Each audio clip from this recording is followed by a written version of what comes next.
This channel does not promote any violent, harmful, or illegal activities. All content provided by this channel is meant for an educational purpose only. দেখুন জনাব ফিরাদ হাকিম ভুলে যাচ্ছেন যে গুজরাটে দুর্গাপুজো করতে গেলে সেখানে এসে জিহাদিরা যদি প্রতিবাদ করে হাঙ্গামা করে তাহলে দুর্গাপুজো বন্ধ করে দেওয়া হয় না। সেখানে যদি রামনবমীর মিছিল হয় সেখানে আদালতে যেতে হয় না।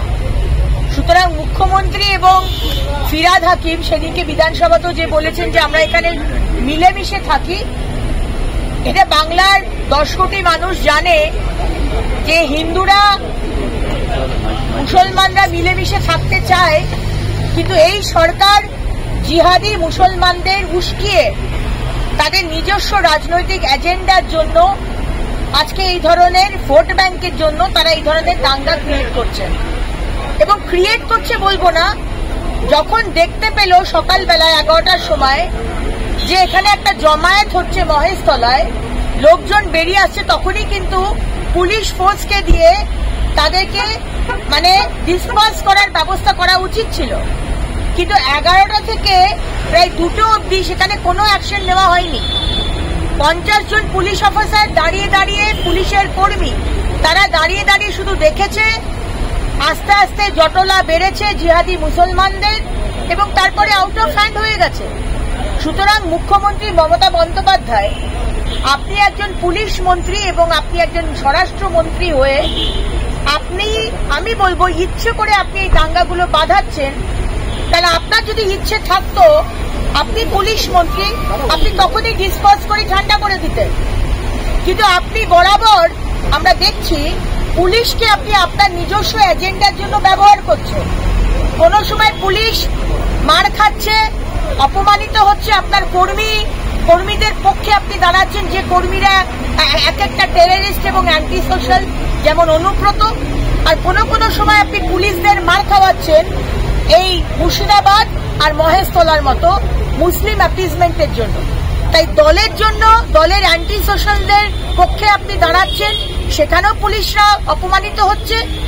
আবার আপনি অ্যাপিজমেন্টের জন্য আপনি পুলিশদের মার খাওয়াচ্ছেন, তাদের মাথা ফাটছে। আপনার ভোট ব্যাংকের পলিটিক্স ধরো, দুদিকেই পুলিশরা কিন্তু নিচু তলার পুলিশরা তারা অপমানিত হচ্ছে, তারা মার খাচ্ছে। তাই আমি নিচু তলার পুলিশদের বলবো, আপনারা রুখে দাঁড়ান। আপনাদেরকে 2000 জিহাদির সামনে ফেলে দেওয়া হচ্ছে, কোনো ফোর্স নেই, কিছু নেই। কেন কোনো অজপাড়াগায় দাঁড়িয়ে আছে নাকি? ফোর্স পাঠাতে পারেনি? 11টা থেকে দুপুর 2টো অব্দি কি করছিলেন রাজীব কুমার? কেন ফোর্স পাঠাননি? আর তারপর যখন এলওপি দেখা করতে যান, আপনার সেই সাহস নেই এলওপির সামনে দাঁড়িয়ে কথা বলার। ধিক্কার আপনাকে, ধিক্কার মুখ্যমন্ত্রীকে। দিদি আটকানোটা সেটা গতকালই অধ্যক্ষ মহোদয়ের মনে হলো। আজ তো বিধানসভা খুলেছে 7-10 দিন হয়ে গেল। আর যদি নিরাপত্তার বিষয়ে থাকতো তাহলে যেদিন থেকে সেশন শুরু হলো সেদিন থেকেই এটা করা উচিত ছিল। যেদিনকে মহেশতলা হলো ঘটনা 2 দিন আগে, সেদিনকে করা যেতে পারত, সেদিনকেও তো হয়নি। আজকে সকাল থেকে হঠাৎ হলো কেন? কারণ গতকাল আমরা মা তুলসী গাছ নিয়ে, মা তুলসীকে নিয়ে আমরা প্রতিবাদ করেছি। হিন্দুত্বের ঝান্ডা নিয়ে, পতাকা নিয়ে আমরা প্রতিবাদ করেছি বিধানসভার মধ্যে। তাই কোনোভাবেই আমাদের যাতে প্রতিবাদটা আমাদের করতে দেওয়া যাবে না। প্রতিবাদ করলে মাইক বন্ধ করে দেওয়া হবে, অনুমতি চাইলে অনুমতি দেওয়া হবে না। আজকে মুলতবি প্রস্তাব আনলে মুলতবি প্রস্তাব করতেও দেওয়া হবে না। আজকে এই কারণে আমাদেরকে আটকানো হয়েছে। এটা খুব পরিষ্কার কথা। দলকে করা হোক, আমরা তো স্বাগত জানিয়েছি, আমাদের তো কোনো অসুবিধা নেই। কিন্তু মাননীয় মুখ্যমন্ত্রী মমতা বন্দ্যোপাধ্যায়ের গাড়িও চেক করা হবে আশা করি। তার গাড়িও, তিনিও একজন এমএলএ। সুতরাং যে গাড়ি ভিতরে যাচ্ছে, মুখ্যমন্ত্রীর গাড়ি ভিতরে যায়, আমাদের বিরোধী দলনেতার গাড়ি ভিতরে যায় না। সুতরাং মুখ্যমন্ত্রীর গাড়িও চেক হবে। যদি চেক হয় তাহলে আমাদের গাড়িও চেক হবে। যদি মুখ্যমন্ত্রীর গাড়ি চেক না হয় তাহলে আমাদের গাড়িও আমরা চেক করতে দেবো। দেখুন, আজকে যার নামে বলা হচ্ছে যে সে নাকি আরএসএস এর লোক। গতকাল আরএসএস থেকে পরিষ্কার বলে দেওয়া হয়েছে যে যে মানুষটিকে, নবীন বোধহয় তার নাম, যাকে আরএসএস বলে পুলিশ বলছে, ওখানকার ডায়মন্ড হারবারের এসপি বলছে রাহুল বাবু, আমি জানি আপনি কার চাপে এই কথাগুলো বলছেন বা এই মিথ্যে কথাগুলো বলছেন। আরএসএস পরিষ্কার বলে দিয়েছে যে সেই নবীন বাবুর সাথে কিন্তু আরএসএস এর কোন রকম কোনো কানেকশন নেই। এবার বাকি যে যাদেরকে আপনারা অ্যারেস্ট করেছেন সংখ্যালঘু, তারা কোথাকার এটা আমরা জানতে চাই। তারা কি ডায়মন্ড হারবারের, নাকি তারা বহিরাগত? তারা কি পশ্চিমবঙ্গের, নাকি তারা বাংলাদেশি, নাকি তারা রোহিঙ্গা? তার কোনো পরিচয় বা তার কোনো তারা কোথাকার সেটা কিন্তু আমরা এখনো পুলিশের কাছ থেকে জানতে পারি। শাসন, আমরা জনপ্রতিনিধি, মানুষ যা বলে আমরা সেই কথা মানুষের উপরতলায় পৌঁছে দিই, সরকারের কাছে পৌঁছে দিই, বিধানসভায় কথা বলার সুযোগ দিলে সেই কথা বলি। বাংলার মানুষ আর পেরে উঠছে না, সাধারণ মানুষ আর পেরে উঠছে না। এই অশ্রাব্য ভাষায় গালাগাল, এই দাঙ্গা, এই শিক্ষক শিক্ষিকার চাকরি চুরি, এই ওষুধ চুরি, এই চূড়ান্ত অব্যবস্থা এবং অ্যানার্কি, বাংলার মানুষ আর এটা চাইছে না। বাংলার মানুষ 355, 356 চাইছে। বাংলার মানুষের কথা আমরা আগে বলছি। অভিষেক বন্দ্যোপাধ্যায় স্লোগান দিয়েছিলেন, ডায়লগ দিয়েছিলেন, কেউ সরকারি সম্পত্তি যদি নষ্ট করে তাহলে তার মাথায় গুলি করা হবে।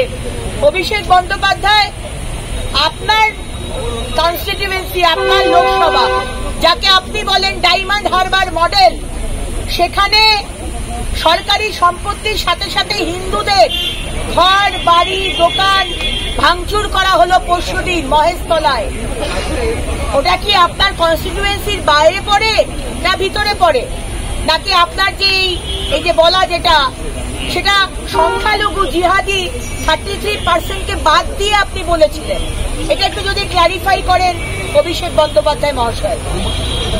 দেখুন, আজকে পাকিস্তানের যে রোল আমরা দেখেছি এবং আমাদের আশেপাশে যেসব দেশরা রয়েছে, বেশিরভাগ দেশই খুব একটা বন্ধু দেশ, সেটা বলা যাবে না, কিন্তু এখনই কারোর ওপর দোষ দেওয়া উচিত নয়। এটা কোনো রেসপন্সিবল দেশের উচিত নয় যে সঙ্গে সঙ্গে সেটাকে করা, কিন্তু আমাদের দেশে এরকম ঘটনা ঘটেছে।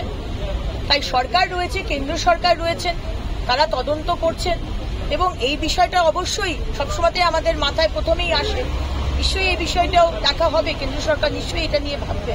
আজকে মমতা ব্যানার্জি বলেন যে কথা, যে সতর্কবাণী দেন, বালি তোলা যাবে না, চুরি করা যাবে না, বড় গাড়ি চলবে না গ্রামের রাস্তা দিয়ে, ঠিক পর মুহূর্তেই আপনি দেখবেন বালিও চুরি হচ্ছে, কয়লাও চুরি হচ্ছে, আর গ্রামের রাস্তা দিয়ে 16 চাকা ডাম্পার যাচ্ছে। তাই এই দল এবং মুখ্যমন্ত্রী মমতা বন্দ্যোপাধ্যায়েরও বলা আছে, আমি সামনে হয়তো তোমাদের এই কথাগুলো বলবো, পিছন থেকে তোমরা যেরকম চুরি করছো বা যেই ধরনের হিন্দুদের কচুকাটা করে ভাসিয়ে দেবো বা এই ধরনের যে কথাগুলো বলছো, আমার সায় আছে, তোমরা চিন্তা করো না। ওই হাতির দাঁতের মতো একটা দেখানো আর একটা খাবার। তাই জন্য হুমায়ুন কবিরকে যে নোটিশ দেওয়া হয়েছে সেটাও বাংলার মানুষ জানে যে তার সেই নোটিশের কতটা গুরুত্ব। কিন্তু তৃণমূলের মুখপাত্র টুইট করেছে বলে সেটা একটা বিরাট আলাদা রকম কিছু ব্যাপার উনি বলছেন তা নয়। ভারতবর্ষের মানুষ এবং মাননীয় প্রধানমন্ত্রী নরেন্দ্র মোদীজি যেখানে আছে সেখানে আপনারা নিশ্চিন্ত থাকতে পারে যে যেখানে 242 জন মানুষের প্রাণ গেছে, কোনোদিন এই যে বোয়িংয়ে সেদিনকে ঘটনা ঘটেছে, 15 বছরে এরকম কোনো ইনসিডেন্ট এর আগে হয়নি। সুতরাং কেন হলো, কি ব্যাপারে হলো, সমস্ত তদন্ত হবে। কিন্তু এই মুহূর্তে আগে যে প্রিয়জনদের হারিয়েছে মানুষ, যাদের বডিকে চেনা যাচ্ছে না, এত সাংঘাতিকভাবে পুড়ে গেছে, তাদের ডিএনএ টেস্টিং করে সেই অবশিষ্ট যা রয়েছে সেটা পরিবারের হাতে যাতে আমরা তুলে দিতে পারি, সরকারের পাশে দাঁড়িয়ে আমার মনে হয় সেটা করা দরকার। আজকে অপারেশনের যখন 26 জন ভারত মাতার সন্তানের যখন বদলা নেওয়া হয়েছে, তখন চিন্তা করবেন না যে ঘটনাতে 242 জনের প্রাণ গেল, সেটাও তদন্ত হবে না, বিচার হবে না, আমাদের কেন্দ্র সরকার এবং আমাদের অভিভাবক মাননীয় প্রধানমন্ত্রীর কাছে এতটুকু এক্সপেক্ট করতে পারে না। দেখুন, এখন পুরো বিষয়টা আপনাকে দেখতে হবে। তদন্ত হোক, তদন্ত কি উঠে আসছে সেটা দেখা হোক, তারপর সেটা সেইভাবে বিবেচনা করা যাবে। প্রথমেই এখন রাজনীতি করার জন্য পদত্যাগ করুন। আরে বাবা, 242 জনের যে প্রাণ গেছে, তাদের আগে আমরা তাদেরকে সার্ভিস দেব। তাদের যারা প্রিয়জন মারা গেছে তাদের বডিকে তাদের হাতে তুলে দেওয়া, ইনভেস্টিগেশন করা, যারা খুব সিরিয়াস অবস্থায় ভর্তি রয়েছে তাদের চিকিৎসা